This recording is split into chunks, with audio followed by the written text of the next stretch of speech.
Our first question is from a listener named Ben. And he asks, I love the chapter in your book on performance versus pain. If I'm recovering from an injury, how do I know how much to lean into the discomfort for the goal or the performance? It's a great question. Thank you, Ben, for writing that in. So, what is the difference between performance and pain? Because to perform at a high level, it's painful. Like if you're in the fourth quarter of a game and you need to get that last point, you're getting fouled, you're getting hit, you're fatigued from the whole series before that, the third quarter, second quarter, first quarter, you're fatigued. So to perform at a high level, it's the willingness to accept a lot of discomfort because you understand what that sacrifice is going to give you. And it's almost like we're creating our own discomfort. Mm. Think of like a triathlete. They're swimming, they're biking, they're running, but they know that it's okay because they know where the discomfort is coming from. It's not coming from an unknown source. When we have pain, that's when it's different Mm. because we may not know where is it coming from. And because the brain works by prediction and it's not able to predict where is it coming from, it starts to say, we need to protect. Our threat level has gone up, so I'm going to protect. And to protect, I'm actually going to start inhibiting some of these powerful muscle groups so that you can't move in the way that you are trying to move it until we can figure this out. And this gets into a bigger conversation too of the brain working by prediction and things like anxiety. Because when we're exercising or if we're having a panic attack, physiologically the same thing is happening. If I just said, Brandon, this person has an increased heart rate, increased blood pressure, cortisol levels have increased, epinephrine and norepinephrine are floating around their system and surging. And I said, what is happening to this person or what is this person doing? You might say, oh, they're exercising. I might say, no, they're having a panic attack because the Mm. physiological response is the same. So what's the difference between that response with performing an exercise and a panic attack? Well, in exercise, you know why this is happening. Your brain knows why my heart rate's up. It knows why your blood pressure's up. It knows these things. So it's willing to allow you to push further into your threshold. Now, the panic attack, you don't know what is creating that thing until afterwards. Mhm. And because the brain gets, I don't want to say it gets afraid, but it's trying to figure out what's happening, the threat level continues to increase. So it seems counterintuitive, but if someone's having a panic attack and their heart and their chest is tight, one of the best things to do is actually get up and start moving Mhm. because then the brain's going to go, oh, this is happening because we were exercising. And then afterwards, retrospectively, you can look back and go, maybe I had that panic attack because my workload's too high. This relationship isn't going well. There's too much on my plate. But retrospectively, you're able to figure that out. In the moment, you can use that to kind of change the brain prediction. Mm. But when we're talking pain and performance, well, if there's a lot of pain and you don't know where that pain is coming from, it's going to inhibit performance. If you can have an idea of where the pain is coming from, and maybe the pain is coming from, I'm pushing really hard right now because I really want to win this thing. If your brain takes that and accepts that and then decreases the threat, then you can perform to higher level of capability. If it's pain that's inhibiting you from doing the activity, don't push into it unless it's like the championship, Super Bowl. You've worked your whole life for this moment. Mhm. You don't care that your ankle sprained and that you may get further injuries up the kinematic chain afterwards. It's worth the sacrifice. If it's the beginning of the season, that may be when we pull back a little bit and we go, yeah, it's not worth it because yes, this area hurts, but you can also hurt another area and it's actually going to put you out longer than if we really respected that signal. Mhm. Quick example I can give working with football and rugby, if there's a lower extremity injury, well, to go back on the field, show me that you can sprint, cut, and take contact. If you can't do those things on the sideline, no way you're going back out on the field or on the pitch where you have other people running at you full speed. Right.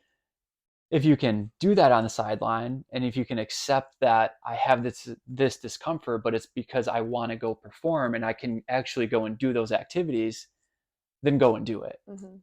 Wow, that's so fascinating to me. I think back to when I was a junior in high school, I hurt my foot and I was running cross country and I was not a strong cross country runner. I'm not a strong runner currently. I want to get better, but hopefully that'll happen. Um, but I remember injuring my foot during a race in October. but my team was so small. There was only 4 or 5 of us girls, and so we all got to go to districts. Mm, And so I was like, no, I want to run in districts, and that's in 2.5 weeks. So I'm just going to keep running on it for the next 2.5 weeks. And I chose to do that. I knew I had a pretty decent pain threshold. I knew it was uncomfortable. I knew it was pain, but I also knew the injury because I injured it 2 years prior. And so I was like, this is probably just a stress fracture. It'll heal eventually. Let me just finish the season. And I look back on that, and, I made that choice as a, 15, 16-year-old kid. But in reality, I wasn't going to college for cross country. I actually wanted to either try and go to college for basketball or mm, softball at the time. When in reality, that injury, I was then out for those two sports because of like the healing process or whatever. But what I hear you saying is like you can make an educated decision based on where you're at mhm, and what your goal is. But you should also see like big picture. But there's discomfort in any sport, and yeah, you talk about that in the book. You're going to face discomfort. We worked out yesterday, played volleyball for the first time probably since last summer, and we both were walking off the court sore, like achy, and we had already done a huge workout, a few hours earlier in the gym and lifting and all that. And so we walked off, we were sore and all this stuff, but we weren't injured. We were mhm, just sore and uncomfortable. Now, if we were in that situation, I would have like twisted my ankle. Maybe I would have had to assess like, okay, is this like an injury or am I just in a different environment? And can you kind of elaborate a little bit more on that? Like if you have that twist of ankle or something in the moment, mhm. how do you assess that quickly? Yeah, so there's really good tests that are available to know, should I go get imaging done on this, or can I continue to keep going on it? And it's the Ottawa ankle rules, which you can look them up online, videos. It's very, very short to administer.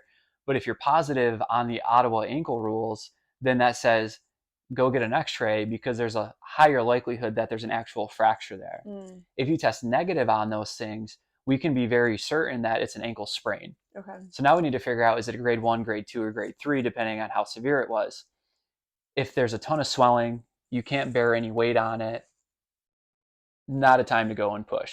Mm, If you're able to put weight on it and it kind of is tweaking a little bit, but it feels okay, it's this old school thing of sometimes we used to hear, tie your cleat tighter and walk it off. mm-hmm. And with grade 1, grade 2 ankle sprains, that's the truth. Yeah. I think I see so many kids put into walking boots now with a grade 1 and grade 2 ankle sprain, and it fires me up because I'm like, if you didn't put them in that walking boot, restricted them from sport, just had them walk around, like probably didn't even need to do PT, but just walking around, they would be back sooner. Mm, Now you're putting them in the stiff boot where their foot intrinsics aren't being worked the way that they would be if they were in less of a shoe.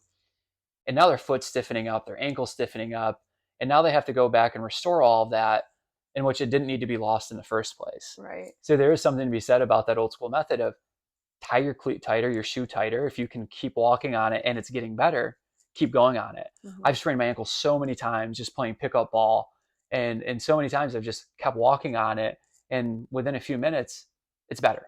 It's Mm-hmm. good. Like maybe a little sore through the week, but I'm not like not able to do what I need to do work wise. Right. So I think it's making that educated decision. Look at the Ottawa ankle rules.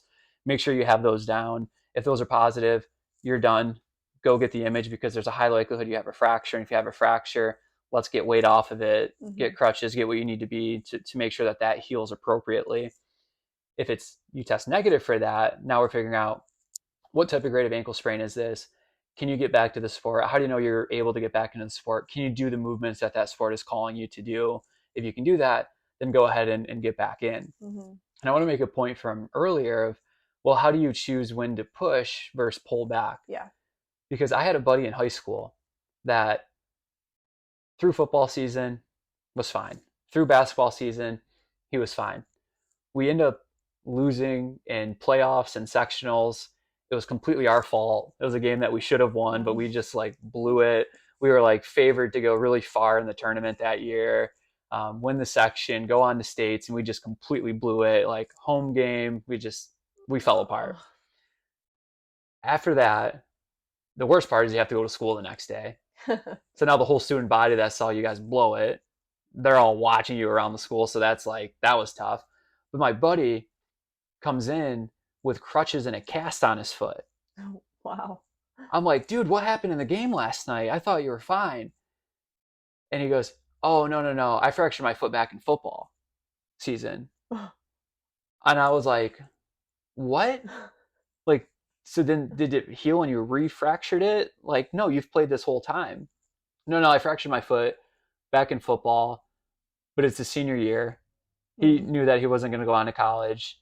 So he knew that like senior year was his time. Like all the work he's put up in from youth sports into now being a senior in high school, this was his Super Bowl. Because it was a Super Bowl, he said, I know it's fractured. I'm not going to get this treated. I'm not getting a cast. I'm not going to immobilize it. So he just continued to play. And he Wow. like never told us, didn't tell the coaches, was able to play, wasn't limping or anything like that. But he didn't want that extra attention from the environment being placed on him. Hey, how's your foot today? Hey, can you run today? Yeah. Because now you start getting in that mentality of like, oh, I am hurt, I am hurt. And he was hurt.